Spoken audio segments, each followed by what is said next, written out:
ప్రభుత్వ దవాఖానాల్లో కొత్త కొత్త కేంద్రాలు మనకు కనిపిస్తున్నాయి. వాటిల్లో అవయవ దాన కేంద్రాలు, ఆర్గానిక్ ట్రాన్స్‌ప్లాంటేషన్ కేంద్రాలన్నమాట ఇంగ్లీష్‌లో.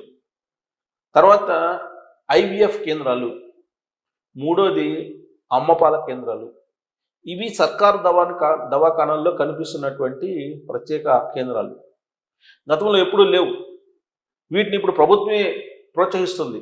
కాలానుగుణంగా ఏర్పడినటువంటి సమస్యల కారణంగా ప్రభుత్వం అనివార్యంగా ఇలాంటి కేంద్రాలని ఏర్పాటు చేయాల్సినటువంటి పరిస్థితి. అమ్మపాల కేంద్రాలు ఎప్పుడైనా మనం విన్నామా? కానీ ఇప్పుడు వింటున్నాం.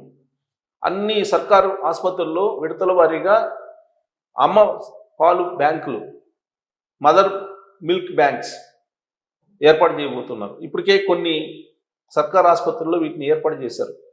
పుట్టినటువంటి బిడ్డలకి పాలు చాలట్లేదు అనేటువంటి ఉద్దేశంతో ఈ అమ్మపాల బ్యాంకుల ద్వారా పాలుని ఇస్తామని చెప్పి ప్రభుత్వ ఆసుపత్రుల్లో ప్రకటనలు జారీ చేస్తుంది.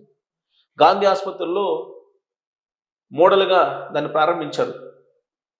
అలాగే అవయవదాన మార్పిడికి సంబంధించిన కేంద్రాన్ని సపరేట్ విభాగాన్ని ఏర్పాటు చేశారు. దీంతో ఐవీఎఫ్ కేంద్రాలు దేనికి? పిల్లలు పుట్టినటువంటి వాళ్ళకి. జనరల్గా పెద్దవాళ్ళు చెప్పేది ఏంటంటే, రోగం వచ్చిన తర్వాత కాదు, రోగం రాకముందే జాగ్రత్త పడండి అని చెప్తుంటారు. దానికి ఇంగ్లీష్ సామెత కూడా ఉంది. ముందే జాగ్రత్త పడితే కనుక రోగాలు రాకుండా ఉంటాయి.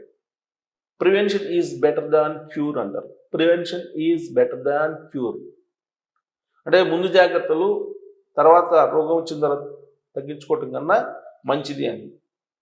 మరి ఈ అవయవ దానాలు సంబంధించినటువంటి అంశాలు కానీ, లేదా ఐవీఎఫ్ కేంద్రాలు పెట్టుకోవడం కానీ, అమ్మపాలకి బ్యాంకులు పెట్టుకోవడం కానీ, ఇవన్నీ ఎందుకు వచ్చాయి అని అంటే, పిల్లల్ని కనుక ఇష్టం ఉండదు కొంతమందికి, ఆడవాళ్ళకి. అందుకే సరోగసీకి వెళ్ళిపోతున్నారు. ఈ సరోగసిని సెలబ్రిటీలు ప్రోత్సహిస్తూ ఉన్నారు. సరోగసీ వైపు వెళ్ళడానికి ఎందుకు? శారీరక నిర్మాణం దెబ్బతింటుంది డెలివరీ అయితే. ఆ కారణం చేత సరోగసీకి